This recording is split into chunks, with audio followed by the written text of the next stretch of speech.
BJP दल में सामिल हेले अन्य दलर नेता और समर्थक। बालेश्वर जिला खैरा ब्लॉक कुपारी ठारे बीजेपी दल तरफ मिश्रण पर्व अनुष्ठित हो जाइछि। कुपारी जोन मंडल सभापति पतित पावन करंक नेतृत्व में यह मिश्रण पर्व में सिमुलिया निर्वाचन मंडली विधायक प्रार्थी पद्मलोचना पंडा एवं भद्रक सांसद प्रार्थी अभिमन्यु सेठी जोग देइथिले।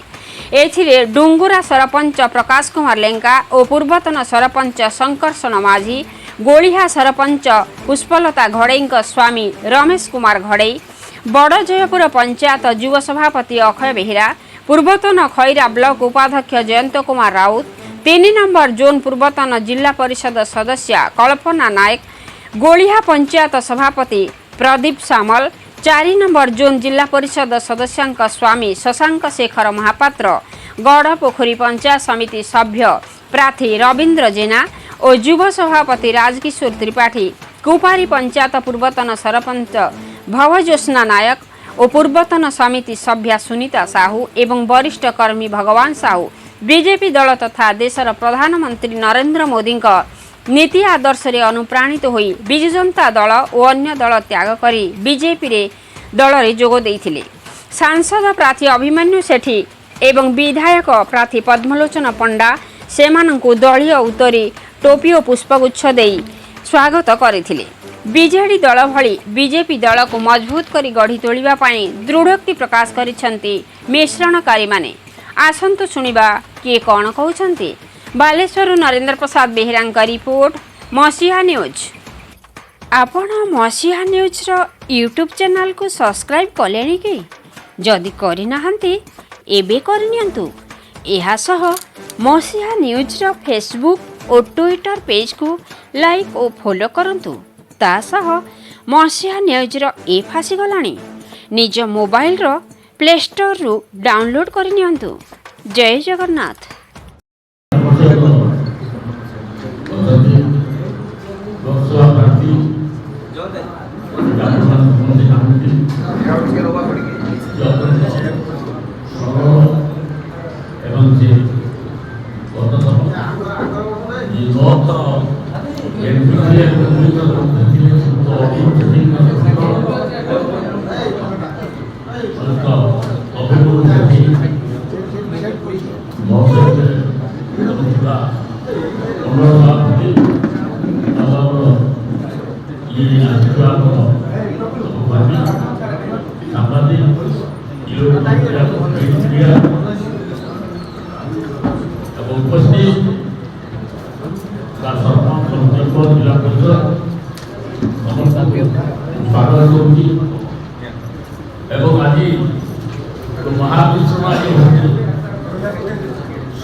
स्वागत करुच्ची अभिनंदन जनाऊँगी एवं भारतीय जनता पार्टी ओडिशा तरफ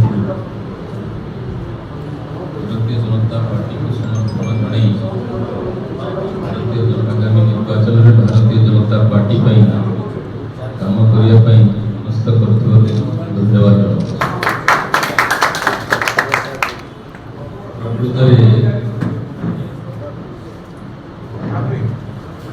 प्रकृत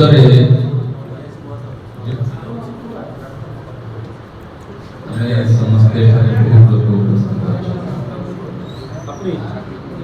जो मैंने भी आज मिसिबा को आसचंती से माने भी गोटे निर्दिष्ट दल रे थिले आज दल छाड़ी आम सहित सामिल होकर आसचंती या बड़ खुशी विषय आम कहीं कुछ ही न आम भी गोटे दल रे काम आज प्रश्न जितवा हारिबार ना आज प्रश्न राजनीति करिबार नहीं आज प्रश्न अच्छी समस्त ओडिशावासी आगे ओडिया अस्मितार ओडिया स्वाभिमान ओडिशार सम्मान मु भावुछि आपण माने समस्ते एकमत हेबे जे आजिका दिन रे सांप्रतिक ओडिशा रे जो राजनैतिक स्थिति परिस्थिति अछि से स्थिति परिस्थिति कौनसी समय निर्दिष्ट व्यक्तित्व व्यथित निश्चित दीर्घ 24 वर्ष एठारे एक निर्दिष्ट दल सरकार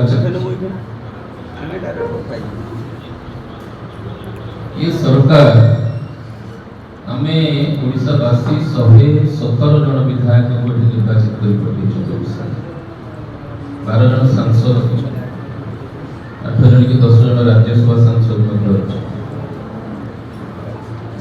प्रतिनिधि मान अच्छी निजर राजनैतिक उच्चाकांक्षा और अभिलाषा भूली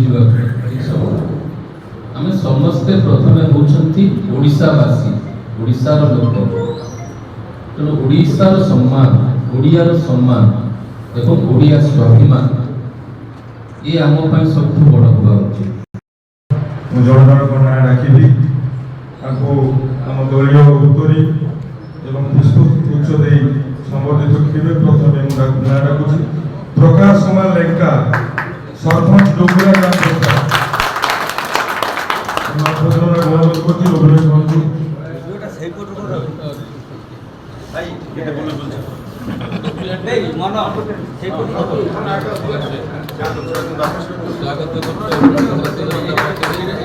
ग्राम बोलो भारत माता की जय, भारत माता की जय, भारत माता की जय, जय श्री राम, जय श्री राम, जय श्री राम। रमेश कुमार घोड़े सरपंच प्रतिनिधि तथा सोसाइटी प्रेसिडेंट गोलिया ग्राम पंचायत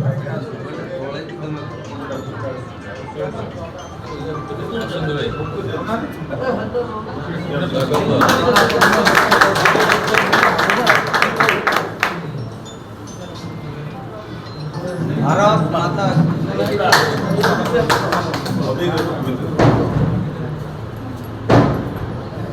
हेलो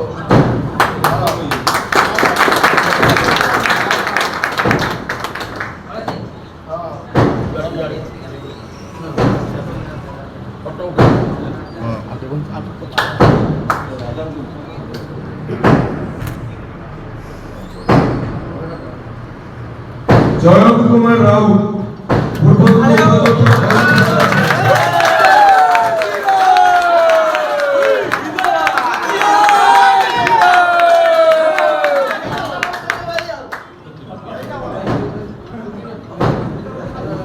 टोपी दियो भारत माता की जय, भारत माता की जय, भारत माता की जय, भारत माता की जय, वंदे मातरम, वंदे मातरम, वंदे मातरम।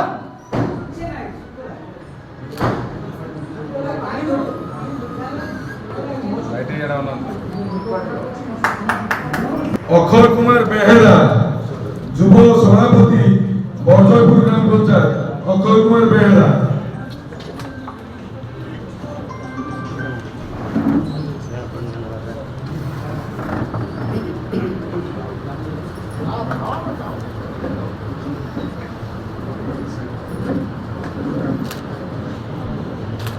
बताइए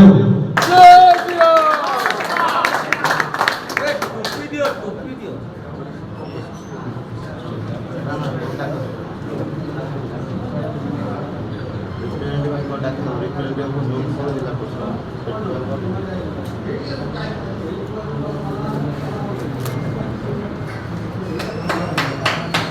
शशांक शेखर महापात्र हां जिला परिषद जिला परिषद प्रतिनिधि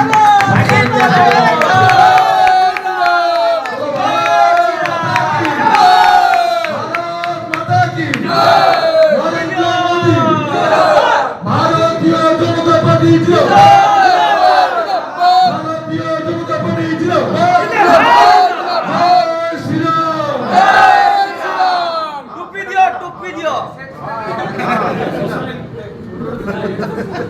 टोपी आगे बे वो भाई की टोपी दियो शशांक ननागर पूरा लोक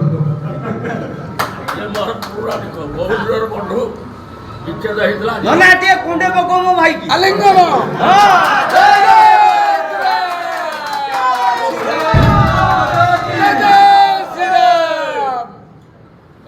शंकर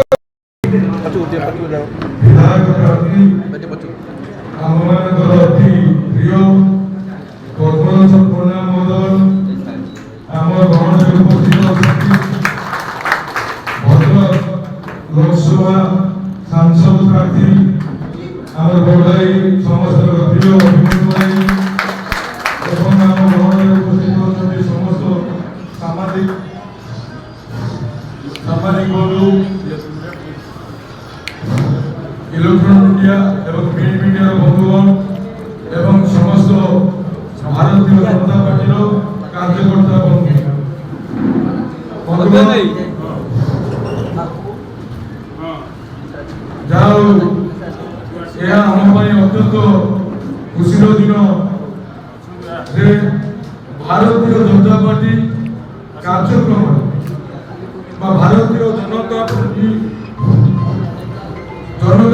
कार्यक्रम आमर यशस्वी प्रधानमंत्री नरेंद्र मोदी को आदर्श अनुप्राणित आज विजु जनता दल वयोज्येष्ठ कर्मी एवं निर्वाचित प्रतिनिधि माने आम गण में सामिल होगा आसी सर्वप्रथम मु भारतीय जनता पार्टी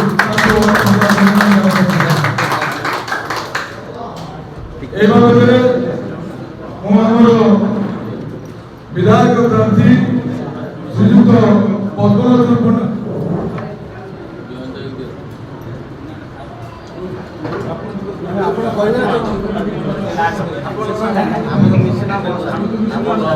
पद्मनाथ को अनुरोध करुच्ची से जो आम दल में मिसवे कि प्रकार प्रतिश्रुति देवे एवं केमिति दल से बाबद समस्त विवरण प्रदान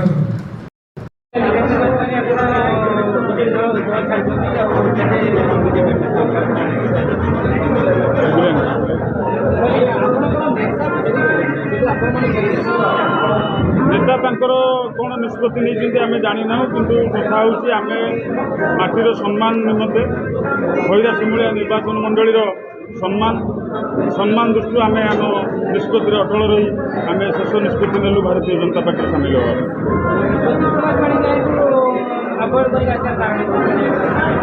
ज्योति प्रकाश पाणिग्राही से आमको भल पाते स्नेह श्रद्धा करते विगत दिन विधायक थे जितेबाला से अंचल प्रार्थी हेले माननीय मुख्यमंत्री प्रार्थीत्व वंचित कले जो प्रार्थी की घोषणा कले से प्रार्थी होती ये अंचल बासिंदा नुहति ବାହାର ନିର୍ବାଚନ ମଣ୍ଡଳୀରୁ ସେ ଆସିଛନ୍ତି ଏବଂ ଏ ଅଞ୍ଚଳ ବାବଦରେ ସେ ଭଲ ମନ୍ଦ କଥା ଜାଣିନାହାନ୍ତି ଏବଂ ବିଶେଷ କରି ଖଇରା ଶିମୁଳିଆର କେତେଟା ଜୋନ୍ ମଧ୍ୟ ସେ ଜାଣିନାହାନ୍ତି, କେତେଟା ପଞ୍ଚାୟତ ମଧ୍ୟ ଜାଣିନାହାନ୍ତି।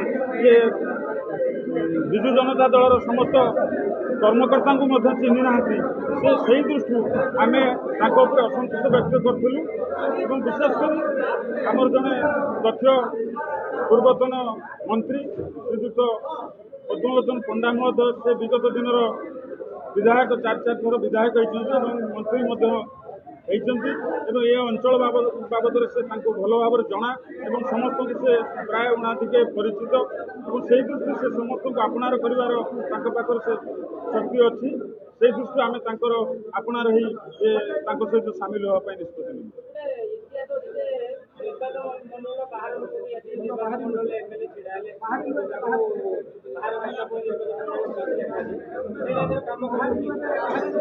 ନିଶ୍ଚିତ ଭାବରେ ମୁଁ କହିବି ବିଗତ ଦିନରେ ତାର ଇତିହାସ ଦେଖିଲେ ନୀଳମଣି ରାଉତରାୟ ମଧ୍ୟ ଇଏ ନିର୍ବାଚନ ମଣ୍ଡଳୀର ଜଣେ ପ୍ରାର୍ଥୀ ହୋଇଥିଲେ, ତାଙ୍କୁ ମଧ୍ୟ ଖଇରା ଶିମୁଳିଆବାସୀ ଗ୍ରହଣ କଲେ ନାହିଁ। ତାପରେ ମଧ୍ୟ ଭର୍ତ୍ତୃହରି ମହତାବ ଯିଏକି ତାଙ୍କର ଆଗରପଡ଼ା ତାଙ୍କ ଘର, ସେ ବର୍ତ୍ତମାନର କଟକର ସାଂସଦ ଅଛନ୍ତି, ସେ ବି ମଧ୍ୟ ଆମ ନିର୍ବାଚନ ମଣ୍ଡଳୀର ପ୍ରାର୍ଥୀ ହୋଇଥିଲେ ଏବଂ ତାଙ୍କୁ ମଧ୍ୟ ଖଇରା ଶିମୁଳିଆବାସୀ ଗ୍ରହଣ କରିନାହାନ୍ତି। ତ ସେଇ ନିଶ୍ଚିତ ଭାବରେ ସେଇ ପ୍ରଭାବ ପଡ଼ିବ ଏବଂ ଜନସାଧାରଣଙ୍କର ସେ ବିଶ୍ୱାସ ଅଛି, ସେ ଆତ୍ମବିଶ୍ୱାସ ଅଛି, ଆମମାନଙ୍କର ବି ସେ ଆତ୍ମବିଶ୍ୱାସ ଅଛି ଖଇରା ଶିମୁଳିଆ କେବେ ଗ୍ରହଣ କରିନାହିଁ କି କରିବ ନାହିଁ।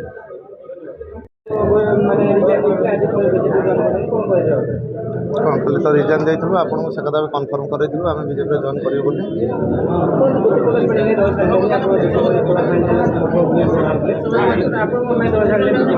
ଜ୍ୟୋତିପ୍ରକାଶ ପାଣିଗ୍ରାହୀ ଖାଲି ବି ରିଜାଇନ୍ ଦେଇଥିଲେ, ଦେଲା ପରେ ସେ ପୁଣି ସେ ଦଳ ରହିଲେ ଆମକୁ 20-25 ଦିନ ହେଲା କହୁଛନ୍ତି ହଁ ଯିବା ସାଙ୍ଗରେ ଯିବା ଭଲ ମନ୍ଦ। ସେ ତାପରେ ତାଙ୍କ ନିଷ୍ପତ୍ତିରେ ସେ ଦଳ ଅଟଳ ରହିଲେ, ଆମର ବି ସ୍ୱାଭିମାନର କଥା, ଆମେ ବି ବାଧ୍ୟ ହୋଇକି ଦଳ ଛାଡ଼ିକି ଆମେ ବିଜେପିରେ ସାମିଲ ହେଲୁ।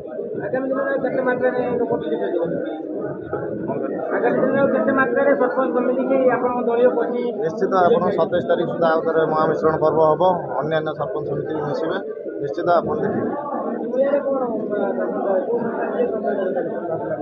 ଶିମୁଳିଆରେ ନିଶ୍ଚିତ କିଏ ଜିତିବାହାରି ଆଗେ ଆମେ କହିପାରିବୁନି, ଏଇଟା ଜନମତ କଥା, କିନ୍ତୁ ଆମେ ନିଶ୍ଚିତ ଚେଷ୍ଟା କରିବୁ। ବିଜୁ ଜନତା ଦଳର ଯେତେବେଳେ ଥିଲୁ ଆମେ 10 ବର୍ଷ ଚେଷ୍ଟା କରୁଛୁ ବିଜୁ ଜନତା ଦଳକୁ ଆଗକୁ ନେଇଛୁ, 1 ନମ୍ବର କରୁଛୁ ଏବଂ ବର୍ତ୍ତମାନ ଆମେ ବିଜେପିର ସାମିଲ ହେଇଛୁ। ଆମେ 100% ଆମେ ଏଫର୍ଟ ଦେବୁ, ବିଜେପିର କାମ କରିବୁ ଏବଂ ବିଜେପିକୁ ଜିତେଇକି ଆମେ ଖଇରା ଶିମୁଳିଆର ସ୍ୱାଭିମାନ ରଖିବା ପାଇଁ ଆମେ ଚେଷ୍ଟା କରିବୁ। ଆଜି କୁପାରୀର ଏ ମିଶ୍ରଣ ପର୍ବ ନିଶ୍ଚିତ ଭାବରେ ଖଇରା ଶିମୁଳିଆର ଭାରତୀୟ ଜନତା ପାର୍ଟିକୁ ସଶକ୍ତ କରୁଛି। ଆପଣମାନେ ସମସ୍ତେ ଦେଖୁଥିବେ ପ୍ରତିଦିନ ବିଜୁ ଜନତା ଦଳ ଏବଂ କଂଗ୍ରେସ ଦଳ ଛାଡ଼ି ବହୁ କର୍ମୀ ଏବଂ ନେତୃମଣ୍ଡଳୀ ଭାରତୀୟ ଜନତା ପାର୍ଟିରେ ଯୋଗଦାନ କରୁଛନ୍ତି। ଓଡ଼ିଶାରେ ଭାରତୀୟ ଜନତା ପାର୍ଟି ଦିନକୁ ଦିନ ସଶକ୍ତ ହେଉଛି, ଶକ୍ତିଶାଳୀ ହେଉଛି। ଏହି ନେତୃତ୍ୱମାନଙ୍କ ମିଶ୍ରଣ ନିଶ୍ଚିତ ଭାବରେ ଆଗାମୀ ନିର୍ବାଚନରେ ଭାରତୀୟ ଜନତା ପାର୍ଟିକୁ ଶକ୍ତି ଯୋଗାଇବ ଏବଂ ନିର୍ବାଚନ ଜିତିବାରେ ସହାୟକ ହେବ, ଏହି ଆଶା ମୁଁ ପୋଷଣ କରୁଛି। ଓ ସର୍ବପ୍ରଥମେ ତ ଯେଉଁମାନେ ଆଜି ବିଧିବଦ୍ଧ ଭାବରେ ଭାରତୀୟ ଜନତା ପାର୍ଟିରେ ସାମିଲ ହେଲେ ସେମାନଙ୍କୁ ଭାରତୀୟ ଜନତା ପାର୍ଟି ଓଡ଼ିଶା ତରଫରୁ ସ୍ୱାଗତ କରୁଛି, ଅଭିନନ୍ଦନ ଜଣାଉଛି। ଭାରତୀୟ ଜନତା ପାର୍ଟି ପରି ଏକ ରାଷ୍ଟ୍ରବାଦୀ ରାଜନୈତିକ ଦଳରେ ରାଷ୍ଟ୍ର ହିତରେ କାମ କରିବା ପାଇଁ ସେମାନେ ତାଙ୍କ ସହଯୋଗର ହାତ ବଢ଼େଇଥିବାରୁ ଧନ୍ୟବାଦ ମଧ୍ୟ ଜଣାଉଛି। ଜ୍ୟୋତିପ୍ରକାଶ ଯେଉଁ ଦଳକୁ ଆସିବା କଥା ଥିଲା ଏମାନେ ତ ତାଙ୍କ ସମର୍ଥକ ନା, ତ ଏମାନେ କ'ଣ ଆଗକୁ ଭବିଷ୍ୟତରେ ଆପଣଙ୍କୁ ନିର୍ବାଚନରେ ଜିତିବେ ନା? ମୁଁ ଆଜ୍ଞା ଜାଣିନାହିଁ ଜ୍ୟୋତିବାବୁ ଆମ ଦଳକୁ ଆସିବାର ଥିଲା, ଆପଣମାନଙ୍କୁ ମୁଁ କାଲି ଯାଇକି ବିଜେପି ଆପଣଙ୍କର ମନ୍ତ୍ରୀ ଯେଉଁ ଆସିଲେ ମୁଁ ସୋସିଆଲ ମିଡ଼ିଆରେ ଦେଖିଥିଲି, କିନ୍ତୁ ସେଟା ତାଙ୍କର ବ୍ୟକ୍ତିଗତ ନିଷ୍ପତ୍ତି। ସିଏ କେଉଁ ଦଳରେ କାମ କରିବେ କେଉଁ ଦଳରେ କାମ କରିବେନି ସେଟା ଜଣେ ବ୍ୟକ୍ତିର ବ୍ୟକ୍ତିଗତ ନିଷ୍ପତ୍ତି। ସେ ପୁଣି ବିଜୁ ଜନତା ଦଳରେ କାମ ନିଷ୍ପତ୍ତି ନେଇଛନ୍ତି, ତେଣୁ ସେଟା ତାଙ୍କ ନିଷ୍ପତ୍ତି, ତାପରେ ମୁଁ କୌଣସି ମନ୍ତବ୍ୟ ଦେବାକୁ ଚାହୁଁନାହିଁ।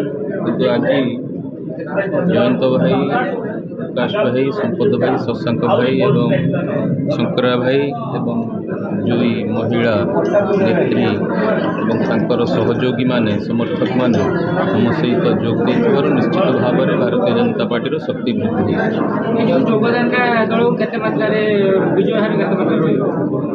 ଦେଖନ୍ତୁ ଆଜିକା ଦିନରେ ତ ସାରା ଓଡ଼ିଶାରେ ଗୋଟେ ପରିବର୍ତ୍ତନର ସ୍ୱର ଚାଲିଛି।